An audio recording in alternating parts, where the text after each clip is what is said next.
మంత్రి బీజేపీ తెలంగాణ అధ్యక్షుడు కిషన్ రెడ్డి అన్నారు. శుక్రవారం ఉమ్మడి మంచిర్యాల జిల్లాలో బీజేపీ విజయ సంకల్ప యాత్ర ముగిసింది.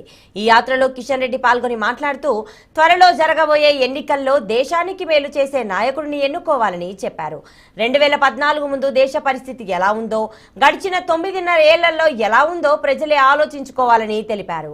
కాంగ్రెస్ హయాంలో అవినీతి, కుంభకోణాలు, ఉగ్రవాద కార్యకలాపాలు జరిగాయని ఆరోపించారు.